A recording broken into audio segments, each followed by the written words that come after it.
오늘 우리는 베드로 노 사도의 권면을 경청하면서 신앙의 바른 삶의 결단을 이루는 그런 결심의 시간이 되었으면 좋겠습니다. 지난 수요일에는 우리 사도 요한, 노 사도이셨던 사도 요한의 권면을 들었고요. 오늘은 베드로 사도의 권면을 함께 나누고자 합니다. 베드로 사도는 우리가 아는 것처럼 지식이 충만하고 신학적으로 굉장히 논리정연하고 그런 사람은 아니었습니다. 우리가 잘 알다시피 그 사람은 행동파의 사람이었기 때문에 액션이 강한 사람이었죠. 바울같이 논리적이고 신학적 토대가 탄탄하고 그것을 논리적으로 잘 설명할 수 있는 그런 기술의 사람이 아니라 오히려 삶으로 설명하고 삶으로 보여주는 그런 인물이 바로 베드로였다라고 말할 겁니다. 그래서 베드로 사도의 권면에는 신학적인 것보다 삶의 권면이 우리에게 훨씬 더, 행동적 권면이 훨씬 더 우리에게 강하게 주어진다라고 할 것입니다. 여러분, 베드로 사도는 성도들을 권면하면서 오늘 본문에도 삶의 모범에 대해서 권면하고 있는데요. 여러분, 천국 가는 구원이 그게 개인에게 소속된 개인의 일이라면 신앙인의 삶의 모범이라는 건 형제의 구원과 전도를 위한 일이다라는 사실을 여러분 먼저 마음에 새기시기를 바랍니다. 삶의 모범은 믿는 자로서 당연히 주님을 따르는 삶의 바른 자세이지만 또한 그것이 어떻게 작용되어지냐면 다른 믿지 않는 자들에게 도전이 되고 믿지만 믿음이 희미한 자들에게 도전이 되어서 하나님 앞으로 믿음으로 더 나가야겠다라는 결단을 하게 하는 마치 믿음의 초청장같이 역사할 수 있다는 겁니다. 그런 측면에서 그리스도인의 삶은 전도지가 되어야 합니다. 오늘날 한국교회가 바로 이 부분에서 실패하기 때문에 전도의 벽을 경험하고 있는 것 아니겠습니까? 오늘 말씀을 마음에 새기면서 주님, 내가 일평생 주님의 전도지로 살겠습니다라는 그런 결단으로 살아가실 수 있는 여러분이 되시기를 바라고 소망합니다. 오늘 베드로 사도는요, 성도들을 향한 하나님의 목적하시는 바가 무엇인가를 우리에게 일러주고 있습니다. 4절을 한번 보십시오. 여러분, 성경 4절을 한번 보시면 거기 보면 신성한 성품에 참여하는 자가 되게 하려 함이라라고 우리를 부르신 목적을 그렇게 이야기를 하고 있습니다. 이게 하나님이 우리에게 간절히 원하시는 바라는 말입니다. 그럼 여기서 말하는 신성한 성품은 뭘 말하는 걸까요? 우리가 지금 개역 개정판 성경을 우리가 기본으로 읽고 있는데요. 새로 번역한 새번역 성경이라는 책이 있습니다. 거기 보면 이 부분을 이렇게 번역했어요. 하나님의 성품, 신성한 성품을 하나님의 성품 이렇게 번역하고 있습니다. 다시 말해서 우리 주님은요, 성도들이 우리의 아버지이신 하나님의 성품을 닮은 자가 되기를 간절히 바란다라는 이야기입니다. 여러분, 사실 이거는 뭐 특별한 주문이 아니죠? 당연한 겁니다. 왜냐하면 자녀가 아버지를 닮고 자녀가 그 가문의 가풍을 따르는 거는 그건 이상한 일도 특별한 주문도 아니라 당연하고도 당연한 이야기 아니겠습니까? 그래서 그 동네 사람들이 그 자녀를 보면서 아버지를 떠올리게 되는 겁니다. 누구 집안 사람 닮네라는 말, 여러분 이거는 인정이고 칭찬 아닙니까? 그 또한 그 자녀에게는 그것이 또한 소망이 될 겁니다. 마음이 뿌듯해지고 내가 아버지 얼굴에 먹칠하지 않고 우리 가문에 먹칠하지 않고 내가 그런 영광된 삶의 모습을 잘 살았구나라는 뿌듯함이 아마 그의 마음에 들 겁니다. 그러므로 성도 여러분, 믿는 자에게 아버지를 닮으라라는 것은 절대로 율법의 명령이 아닙니다. 그건 사랑이고 그건 가족의 일입니다. 성도가 아버지인 하나님의 성품을 닮지 않으면 한마디로 말해서 그건 호로자식이 되는 겁니다. 여러분, 요즘은 호로자식 단어 안 쓰지만 옛날에 호로자식이라는 단어 많이 들어보셨잖아요. 저희 할아버지께서 호로자식이라는 말을 자주 쓰셨습니다. 여러분, 이 호로자식이 뭡니까? 이 호로자식은 기원이요 2가지가 있는데 첫 번째는 오랑캐 자식이라는 소리입니다. 그러니까 오랑캐 호자에 사로잡을 로자 해서 병자호란 때 청나라에 잡혀 끌려갔던 여인들이 이후에 돌아와서 아기를 베고 돌아와서 낳은 자식, 혹은 그가 그곳에서 낳아서 데리고 온 자식. 물론 끌려갈 때는 처녀였는데 돌아올 때는 아기를 데리고 오고 혹은 뱃속에 아기를 가지고 오고. 여러분, 그래서 그렇게 청나라 때 병자호란 때 끌려갔다가 돌아온 여인들을 우리가 좀 폄하하는 말로 뭐라고 불렀습니까? 환향녀라고 불렀죠. 그죠?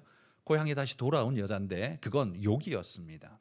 저주의 소리였고 아주 나쁜 그런 아주 좀 비하하는 그런 이야기였죠. 그러니까 이 호로 자식은 뭐냐면 그런 여인의 자식이란 소리죠. 아버지도 누군지 모르는 오랑캐의 씨앗이라는 그런 소리. 그러니까 이 율법도 없고 그러니까 예법도 없고 함부로 행하는 그런 존재라는 말. 그게 첫 번째 기원입니다. 두 번째 기원은 호로 자식은 홀아비 혹은 홀어미의 자식. 그래서 홀의 자식. 이래서 호로 자식이라고 부르는 거죠. 홀의 자식 내지는 훌의 자식이라고도 불리는 그런 말이 바로 이거다. 그러니까 아버지 없이 옛날에는 아버지가 엄한 가족 교육의 교육자가 되지 않습니까? 그런데 그 아버지가 없으면 어떻게 됩니까? 교육받지 못한 거예요. 어머니 밑에서 오냐오냐만 당해서 해가지고 그래서 예법도 모르고 예의도 모르고 함부로 지 마음대로 사는 그런 자식, 그걸 우리는 호로 자식이라고 불렀다는 거죠. 이렇게 두 가지의 기원설에서 호로 자식이 나왔다라고 합니다. 둘 중에 뭐가 맞는 이야기인지 모르지만 아마 첫째 이야기, 둘째 이야기 모두가 다 죄송합니다. 바로 좀 잡아주십시오. 근거가 있다 생각합니다. 물론 이 호로 자식이란 말은요 절대로 좋게 쓰인 말이 아니죠. 비하하고 욕하는 말입니다. 그렇기 때문에 우리는 사용하면 안 됩니다. 그러나 우리가 그런 자식이 되지는 말아야 합니다.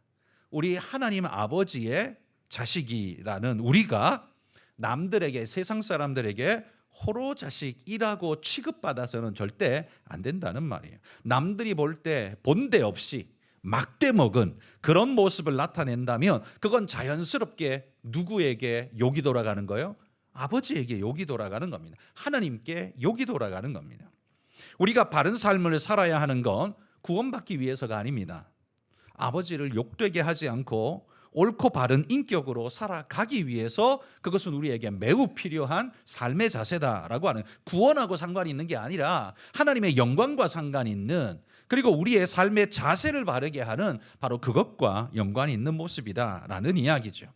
자, 그렇다면 오늘 베드로 사도가 우리에게 말하는 하나님의 성품에 참여하기 위해서 그럼 우리는 어떤 모습을 갖춰야 할까요? 자, 4절 말씀을 다시 한번 보시면서 그 4절 말씀을 역순으로 한번 찾아가 올라가 봅시다. 자, 신성한 성품에 참여하는 자가 되는 것은 어떤 모습일까요? 그건요, 세상에서 썩어질 것을 피할 때 신성한 성품, 하나님의 성품에 참여하게 된다는 겁니다. 세상에서 썩어질 것을 피할 때. 그러면 세상에서 썩어질 것이 뭡니까? 그건 정욕 때문에 발생하는 모든 것을 이야기합니다. 여기 정욕이라는 건 인간의 그냥 감정이고 성품이고 단순한 그게 아니라 성경이 여기서 정욕이라고 쓰일 때는 부정어로 쓰이는 거죠. 인간의 비도덕적인 악한 성품을 주로 이야기할 때 그렇게 쓰입니다. 그리고 그것이 밀어내고 그것이 추구하는 모든 것은 하나님의 열매를 맺게 하는 게 아니라 육신의 열매 혹은 마귀적인 열매를 맺게 하기 때문에 이 정욕으로 말미암는 건 하나님께 영광이 되지를 못합니다. 그러므로 세상에서 썩어질 그것들을 피할 때 우리의 모습은 하나님의 성품을 닮은 자가 됩니다. 또한 신성한 성품에 참여하는 것은요, 보배롭고 지극히 큰 약속을 붙드는 것입니다. 정욕을 따라 살아가는 게 아닙니다. 보배롭고 지극히 큰 하나님의 약속을 붙들고 살아가는 그것이 바로 하나님의 성품을 닮은 자의 모습이라는 거죠. 내가 뭘 바라보느냐가 내 삶의 색깔과 내 삶의 미래를 결정합니다. 늘 바라보는 게 돈밖에 없는 사람, 늘 바라보는 게 엉뚱한 짓거리나 하는 사람, 그것만 보고 그것만 추구하는 사람은 그의 미래는 안 봐도 뻔합니다. 그렇게 되게 돼 있습니다. 사람은 자기가 바라본 대로, 보는 대로 닮아가게 돼 있기 때문입니다. 그러니까 그리스도인들은 뭘 계속해서 바라봐야 하는 겁니까? 아버지를 계속 바라봐야 하는 겁니다. 하나님을 바라보고 그분의 말씀을 바라보며 그분의 성품을 닮은 모습으로 살아가려고 애써야 하는 거죠. 그분이 우리에게 주신 그 약속을 붙들고 그거 바라볼 때 우리의 삶의 색깔과 방향성이 세상과 다른 모습으로 바르게 나아갈 수 있다는 거예요.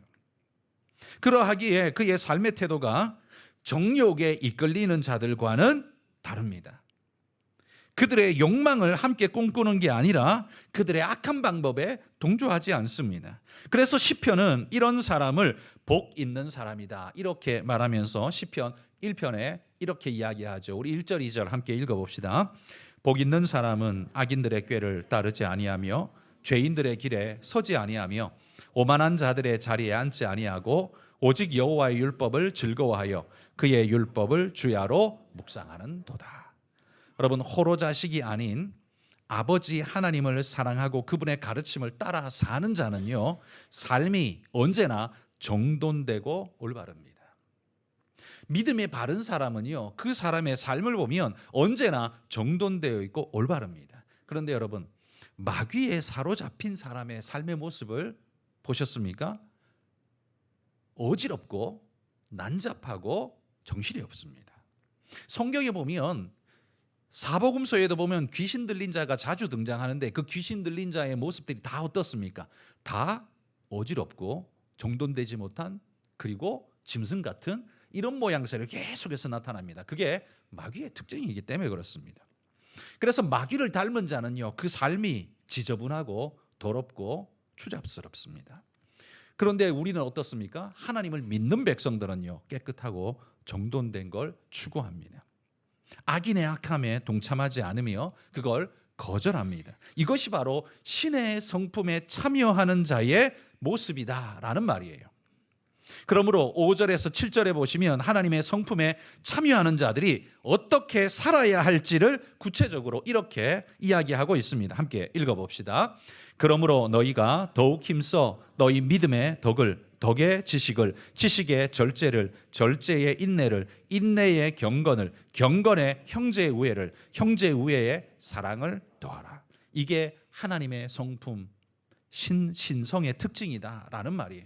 하나님의 성품을 닮은 자가 되려 한다면 바로 이런 모습이 우리의 모습이어야 한다는 거예요. 덕스럽고요, 지식이 있고, 지식이 있다는 거 모든 걸 똑똑하다는 단순 언어가 아닙니다. 무지하지 않다는 겁니다.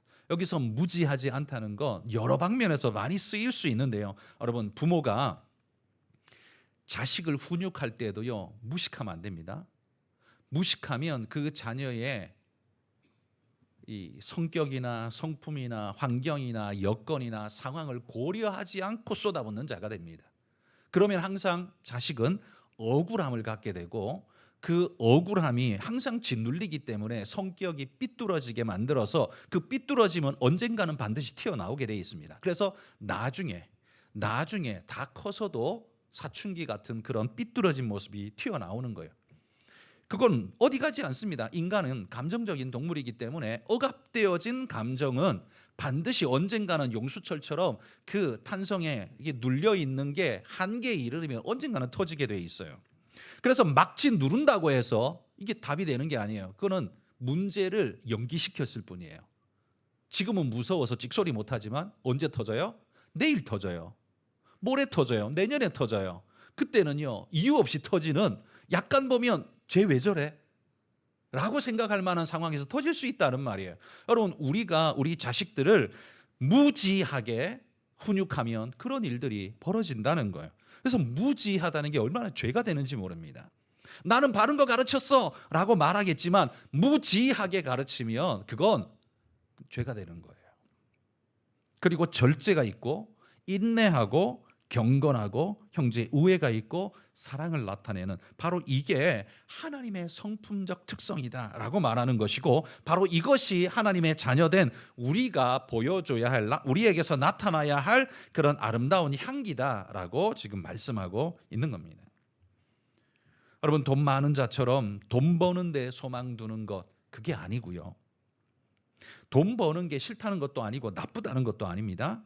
그런데 돈 많이 버는 건 절대 우리의 목적이 되면 안 됩니다. 목적이 있는데 그 목적 앞에 돈 버는 방법이 왔다 갔다 하는데 어떨 때는 이 나의 올바른 하나님의 목적에 이 돈 버는 게 맞을 때도 있고요. 어떨 때는 안 맞을 때도 있어요.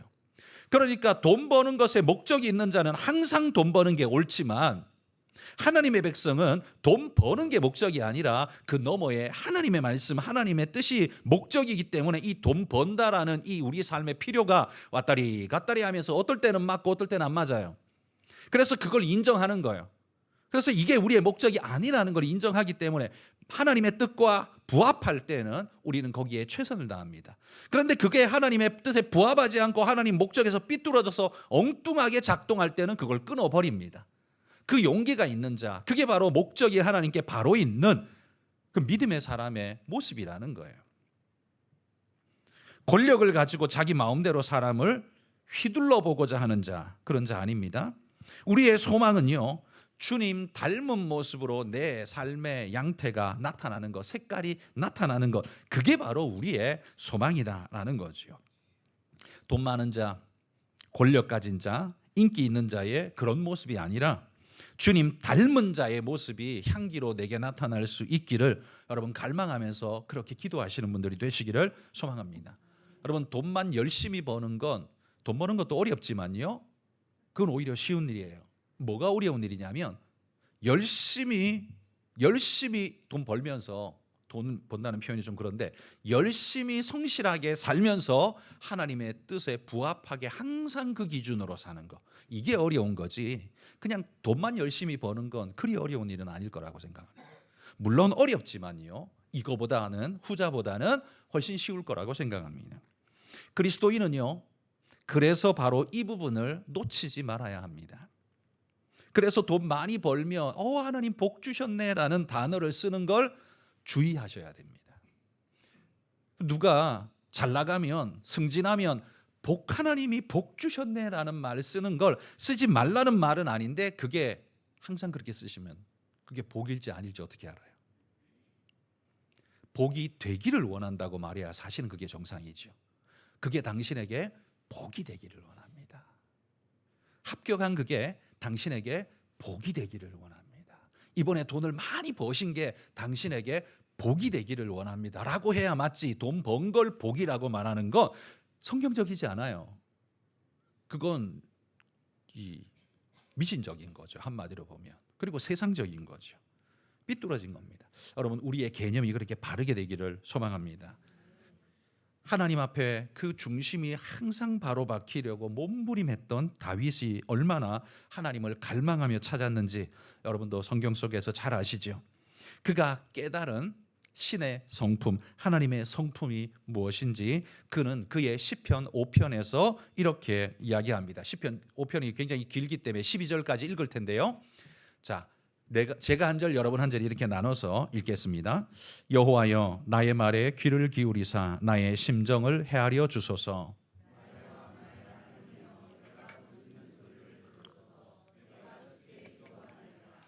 여호와여 아침에 주께서 나의 소리를 들으시리니 아침에 내가 주께 기도하고 바라리이다.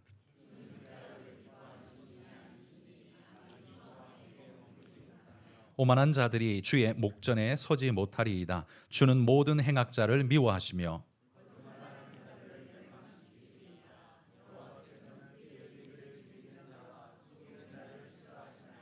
오직 나는 주의 풍성한 사랑을 힘입어 주의 집에 들어가 주를 경외함으로 성전을 향하여 예배하리이다.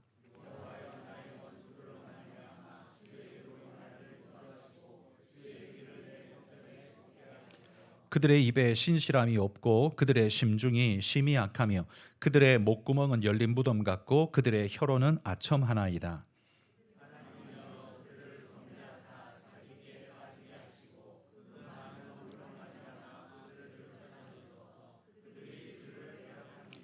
그러나 주께 피하는 모든 사람은 다 기뻐하며 주의 보호로 말미암아 영원히 기뻐 외치고 주의 이름을 사랑하는 자들은 주를 즐거워하리이다.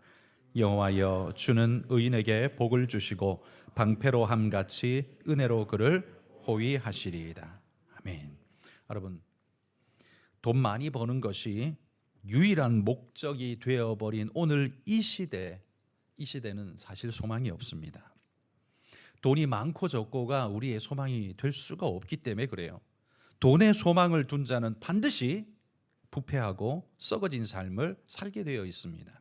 그들도 돈이 목적은 아니야, 인생의 목적이 돈은 아니야 라는 거 그들도 알아요. 단지 돈이 있어야 내 삶을 지키고 살 수 있다고 믿기 때문에 두려움에 쫓겨서 항상 몰려 쫓겨가며 살기 때문에 문제가 될 뿐이죠. 그러나 그들은 돈 번 다음에 어떻게 해야 할지를 생각하고 있을까요? 개념이 있을까요? 돈 벌고 난 다음엔 그러면 당신 어떻게 할 건데? 라고 할 때 생각이 있을까요? 돈을 아직 충분히 가져본 적이 없기 때문에 그 다음의 삶에 대해서는 개념이 없어도 아직은 괜찮다고 여길 겁니다. 그리고 그런 가치 있는 삶은 그런 나중에 돈 많이 벌면 생각하고 그때 맞춰서 그때 가서 생각해 보면 되지 생각합니다. 그렇게 연기시켜 놓습니다. 미뤄둔 거죠. 그러면 여러분, 그것이 완성되는 그때까지는 어떻게 살겠다는 소리일까요? 돈 많이 벌고 자기 인생의 그 목적을 성취하는 그때까지는 내가 어떻게 살겠다는 소리예요? 수단과 방법을 가리지 않고 살겠다는 소리입니다. 말리지 말라는 거죠. 돈만 벌 수 있다면 인격과 가치를 팔아서라도 일단 돈부터 모으고 그 다음에 내 삶의 안전장치를 확보한 다음에 다른 사람들에게 내가 부끄럽지 않을 뿐만 아니라 위해를 당하지 않을 정도의 보호장치를 마련해 놓고 난 다음에 그 다음에 뭔가를 생각해 보겠다라는 거예요. 그러면 여러분, 그들의 그 1차적인 목적인 그 돈 버는 것, 어느 정도 버는 것, 그거 언제 완성될까요? 그게 언제 완성될까요? 이재용은 완성했을까요? 여러분, 그 정도 벌었으면 완성해야 되는 거 아닌가요? 그 사람도 완성 못했다면 세상에 대한민국에 누가 완성을 합니까? 이재용은 1차적 목표 부자 되는 거 완성했으니 이제 그는 본질적인 문제를 가지고 살겠습니다. 그렇게 생각하나요? 아닙니다. 그는 아직도 여전히 1차적 목표에 매달려 살 수밖에 없습니다. 왜? 자기에게 매여 있는 수많은 그 가정들과 입들을 지켜야 하기 때문에 거기서 헤어나올 수 없어. 계속 그 일을 그대로 똑같이 할 수밖에 없어요. 더 고매하고 가치 있는 본질적인 목적의 것 생각할 겨를이 없습니다. 그러므로 성도 여러분, 우리는 사탄에 속아서는 안 됩니다. 1차 목표를 이루고 난 후에 그 재료를 가지고 고매한 목표를 가지고 살겠다는 목표, 이미 그 자체가 허상입니다. 그게 누가 준 허상이에요? 이게 사탄이 준 허상입니다. 그러니까 목표가 아름다워 보이고 목표가 고매해 보이기 때문에 우리에게 매력적으로 보이기 때문에 우리 모두는 거기에 매달리게 되어 있습니다. 매력적이니까요. 그리고 비도덕적이지도 않습니다. 그거 이루고 난 다음에 내가 그 도덕과 가치의 고매함을 내가 가진 것으로 내가 섬기겠다, 이루겠다라고 말하니까 이 가치까지도 거기다 포함시켜 놓은 것 같아요. 근데 문제는 그게 언제 이루어지냐는 거죠. 내 생애 속에 이루어질 수 있는 거냐는 말이죠. 사탄은 끊임없이 우리에게 부족을 느끼게 합니다. 더 많이 번 자를 항상 비교 대상으로 놓고 자기가 연봉이 20억이 되고 100억이 돼도 항상 1000억 버는 사람을 비교해서 항상 자기는 모자란다고 생각하게끔 만드는 게 그게 사탄이 하는 일 아니겠습니까? 그래서 항상 모자람과 항상 쫓김의 상태로 살아갈 수밖에 없도록 만드는 것, 그게 마귀가 하는 일이죠. 그러므로 여러분, 욕심이야말로 세상이 우리에게 던져놓은 무저갱 올무입니다.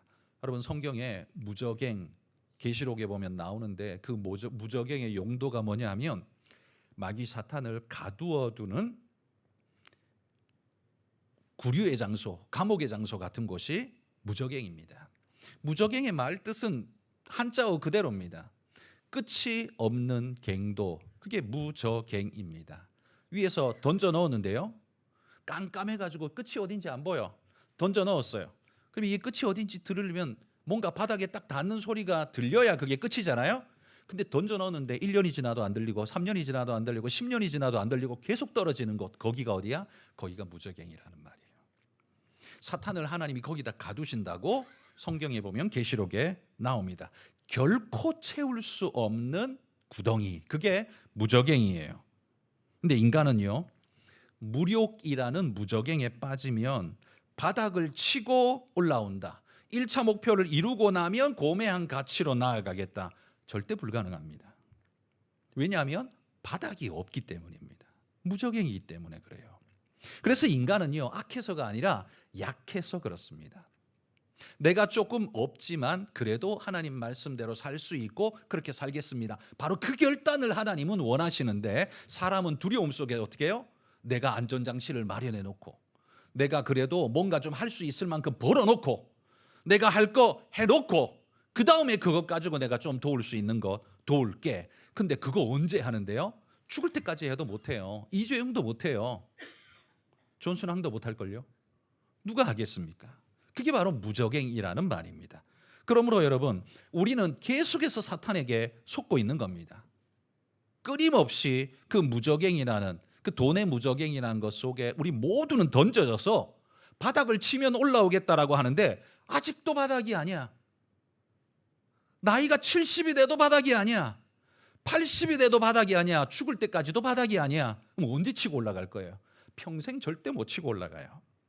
그게 바로 사탄이 우리를 가두어둔 무저갱의 올무라는 겁니다. 그건 심리적인 거예요. 가상적인 거지만 모든 사람이 거기 묶여 있습니다. 그거 어떻게 해야 됩니까? 그거 어떻게 거기서 빠져나올 수 있습니까? 그 유일한 방법이 신의 성품에 참여하는 겁니다. 우리가 하나님을 닮지 않으면, 우리 삶의 가치와 목적이 하나님을 닮지 않으면, 우리 삶의 방식과 추구하는 것이 하나님을 닮지 않으면 절대로 거기서 못 빠져나옵니다. 사탄이 뿌려놓은 씨앗과 인간의 정욕과 그리고 두려움이라는 무기에 포로되어 사로잡혀 있으면요, 절대로 거기서 헤어나올 수가 없습니다. 그러므로 그리스도인들이 신의 성품에 참여하는 자가 되어야 하는 이유는, 나는 하나님 믿는 사람답지 않아? 라고 자랑하기 위해서가 아니에요. 그 모범이 되기 위해서이기도 하고, 또 하나는 바로 사탄이 던져놓은 이 올무와 이런 삶의 무저갱 올무에서 그걸 깨고 나오는 능력의 모습, 하나님 바로 그걸 원하신다는 거죠. 여러분, 신의 성품에 참여하는 건 율법이 아닙니다. 이렇게 살아야 돼, 저렇게 살아야 돼, 이렇게 해야 돼. 우리는 그걸 다 율법이라고 말하는데요. 아니에요. 율법 아닙니다. 그건 우리 아버지의 성품이에요. 그렇기 때문에 자식은 그 아버지의 성품을 똑같이 닮아가려고 노력하는 것, 그건 율법이 아니라 당연한 겁니다. 그건 삶이에요. 그건 인생의 축복의 방정식이에요. 아버지가 자기 자식이 이야기합니다. 어떻게 아들이랑 아버지가 잠버릇도 똑같대? 그러면 아버지가 짜증낼까요? 절대 짜증을 좋아합니다. 빙긋이 웃겠죠. 나 닮았다는 게 그렇게 듣기 좋은 소리일지 모르죠. 여러분, 하나님은 어떠실까요? 당신의 백성들이 당신을 닮았다고 할 때 기분이 짜증이 나실까요? 얼마나 기쁘시겠습니까? 내 자식인데 마귀를 닮았어. 짜증이 안 날까요? 내 자식인데 마귀를 닮았어. 짜증이 날 수밖에 없죠. 여러분, 하나님의 성품이 우리에게 있으면 우리는 만족한 자가 됩니다. 8절에 보십시오. 거기 보면 이렇게 말해요. 이런 것이 너희에게 있어 흡족한즉, 이렇게 이야기합니다. 성도 여러분, 인생의 만족은요, 그 돈의 무저갱을 메울 때 발생하는 것이 절대 아닙니다. 그거 절대 못 메웁니다. 여러분이 얼마를 번들 그 무저갱을 메울 수 있습니까? 여러분 마음에 끝도 없는 욕심의 갱도를 뭘로 메울 수 있습니까? 여러분이 100조를 번들 여러분 욕심이 끝나겠습니까? 절대로 그 무저갱은 못 채웁니다. 그러므로 나의 1차 목표인 돈 좀 벌어놓고 라는 무저갱에 갇히고 나면 절대로 그 누구도 거기에서 헤어나오지 못하고, 그 누구도 하나님 말씀답게 살지 못합니다. 교회를 모태 신자든 말든, 아버지가 목사이든 말든 아무 상관없습니다. 돈 좀 벌어놓고 하는 사람은 절대로 아버지의 성품을 닮아서 못 삽니다.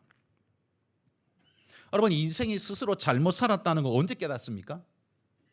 수렁에 빠지고 나서야 깨닫겠죠. 근데 보통 언제 깨닫나요? 죽기 직전에 가면 깨닫습니다. 다 깨닫습니다. 다시 인생을 되돌릴 수도 없는데 다시 뭔가 해볼 수도 없는 그때야 비로소 이게 무적행이었구나라는 걸 그때서야 깨닫게 되는 거죠. 근데 이제는 돌이킬 방법이 없습니다. 탄식하고 울고 있을 때 그 옆에서 사탄은 뭐 하고 있을까요? 낄낄거리고 있겠죠. 내가 너 그렇게 묶어놨어. 몰랐지. 그러면서 낄낄대고 있겠죠. 성도 여러분, 하나님을 향한 바른 깨달음이 없이는 인간이 인생의 바른 방향성을 절대로 잡을 수 없습니다.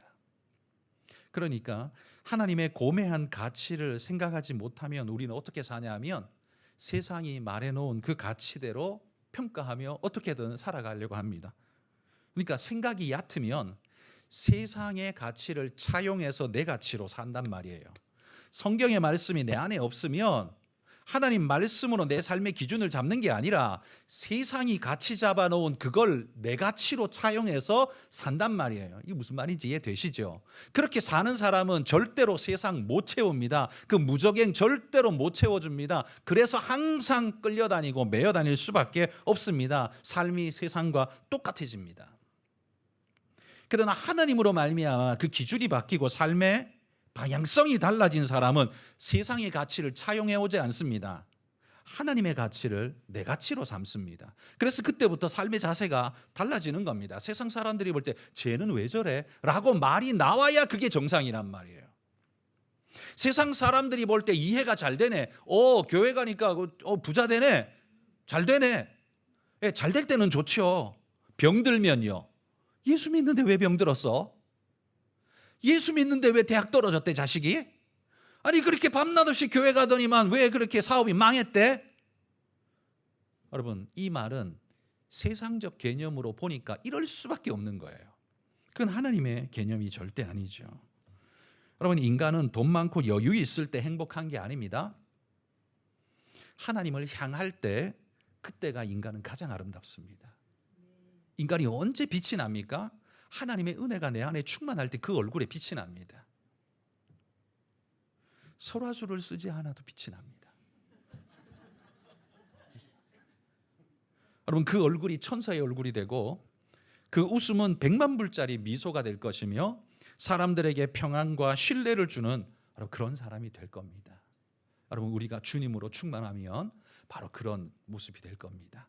여러분 사탄에게 매여서 이 돈의 무적행에 던져져 가지고 끝도 없이 떨어지면서 이거 내가 채워야만 올라올 수 있을 것 같은 그 두려움에 빠져서 계속 거기 매여 있는 어리석은 자가 되지 마시고 그 무적행을 파하고 깨트리고 주님 안에 다시 일어나 하나님 앞에 바르게 서는 그런 믿음의 일꾼들 되시기를 소망합니다.